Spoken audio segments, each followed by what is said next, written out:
സംസ്ഥാനത്തെ പോലീസ് അതിക്രമങ്ങൾ പ്രതിപക്ഷം ഇന്ന് നിയമസഭയിൽ ഉന്നയിക്കും. അടിയന്തര പ്രമേയമായി ഈ വിഷയം ഉന്നയിക്കാനാണ് പ്രതിപക്ഷത്തിന്റെ നീക്കം.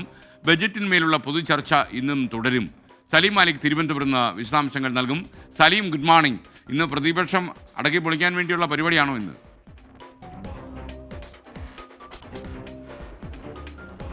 സംസ്ഥാനത്ത് ഈ വർദ്ധിച്ചു വരുന്ന പോലീസ് അതിക്രമങ്ങളാണ് ഇന്ന് അടിയന്തര പ്രമേയമായി പ്രതിപക്ഷം ഉന്നയിക്കാൻ തീരുമാനിച്ചിരിക്കുന്നത്. അതിന് കഴിഞ്ഞ ഒരു മാസത്തിനിടെ ഉണ്ടായ സംഭവവികാസങ്ങൾ മാത്രം പ്രതിപക്ഷം ക്രോഡീകരിച്ച് വെച്ചിട്ടുമുണ്ട്.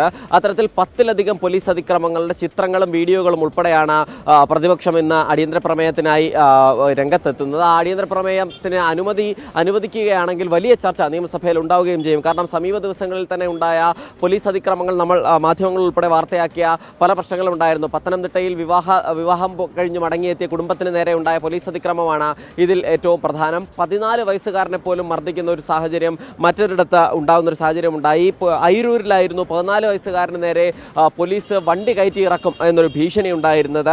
അതുപോലെ തന്നെ മറ്റൊരു പ്രശ്നം ഉണ്ടായിരുന്നത് ഇടുക്കിയിലാണ്. ഇടുക്കിയിൽ ഡിസംബർ 31-നുണ്ടായ അക്രമമായിരുന്നെങ്കിലും ദിവസങ്ങൾക്ക് മുൻപാണ് അതിൻ്റെ ദൃശ്യങ്ങൾ പുറത്തു വന്നത്. ഓട്ടോ ഡ്രൈവറെ അതിക്രൂരമായി പോലീസുകാർ മർദ്ദിക്കുന്നൊരു ദൃശ്യങ്ങളായിരുന്നു പുറത്തു വന്നിരുന്നത്. മാത്രമല്ല വലിയതുറ പോലീസ് സ്റ്റേഷനിൽ വലിയതുറ പോലീസ് യുവാവിനെ മർദ്ദിച്ചു എന്നൊരു ആരോപണം കഴിഞ്ഞ ദിവസമാണ് ഉയർന്നു വന്നത്. അങ്ങനെ സമീപ ദിവസങ്ങളിൽ മാത്രം പോലീസ് അതിക്രമത്തിൻ്റെ വിവിധ വാർത്തകൾ പുറത്തു വന്നിരുന്നു. ഇതെല്ലാം ചേർത്തുകൊണ്ടാണ് സംസ്ഥാനത്ത് പോലീസിൻ്റെ അതിക്രമവും പോലീസ് തോന്നിയ പാടെയാണ് എന്നും പ്രതിപക്ഷം ഉന്നയിക്കുന്നത്. ആഭ്യന്തര വകുപ്പിൻ്റെ പരാജയം എന്ന നിലയിൽ ഈ വിഷയത്തെ അവതരിപ്പിക്കാനാണ് ശ്രമം. അങ്ങനെ ഈ അടിയന്തര പ്രമേയത്തിന് അനുവദിക്കുകയാണെങ്കിൽ അതിൽ മുഖ്യമന്ത്രി ഉൾപ്പെടെ മറുപടി പറയുന്ന സാഹചര്യം ഉണ്ടാകും. ഒപ്പം തന്നെ വിവിധ വിഷയങ്ങൾ നിയമസഭയിൽ ഇന്നും ഉണ്ടാകും. അതിൽ ഏറ്റവും പ്രധാനപ്പെട്ട വിഷയമാണ് കാട്ടാന ആക്രമണവുമായി ബന്ധപ്പെട്ട വാഴൂർ സോമൻ MLA തന്നെ ഒരു സബ്മിഷനും നിയമസഭയിൽ നൽകും.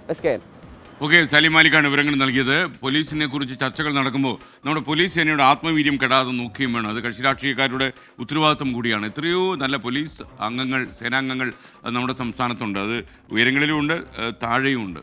അപ്പോൾ ഏറ്റവും പ്രത്യേകതയുള്ളൊരു കാര്യം എന്താണെന്ന് ചോദിച്ചാൽ പലപ്പോഴും ഈ പോലീസിന് സ്വതന്ത്രമായി പ്രവർത്തിക്കാൻ ചില ഇടപെടലുകൾ കൊണ്ട് കഴിയുന്നില്ല. അതല്ലെങ്കിൽ മറ്റു ചില കാരണങ്ങൾ കൊണ്ട് അവർക്കതിന് കഴിയാതെ പോകുന്നു. സത്യസന്ധമായി പോലീസ് നടപടികൾ സ്വീകരിക്കുമ്പോഴും പിന്നീട് കോടതിയിലുമൊക്കെ പോയിട്ട് പല ആളുകളും ഊരിപ്പോരുന്നു എന്നുള്ളതാണ് പ്രധാനപ്പെട്ട കാര്യം. ഈ നിയമവ്യവസ്ഥ നേരെയാക്കാൻ പോലീസ് സംവിധാനം മാത്രം നന്നായാൽ പോരാ എന്ന പക്ഷക്കാരനാണ് ഞാൻ. ഇവരെയൊക്കെ അടുത്തറിയുമ്പോൾ അവരനുഭവിക്കുന്ന വലിയ ബുദ്ധിമുട്ട് നമുക്ക് മനസ്സിലാകുകയും ചെയ്യും. അതേസമയം കണ്ടാഗ്രസ് ആയിട്ടുള്ള പോലീസ് ഉദ്യോഗസ്ഥന്മാർ സംസ്ഥാനത്തുണ്ടെന്ന കാര്യത്തിൽ സംശയമില്ല താനും.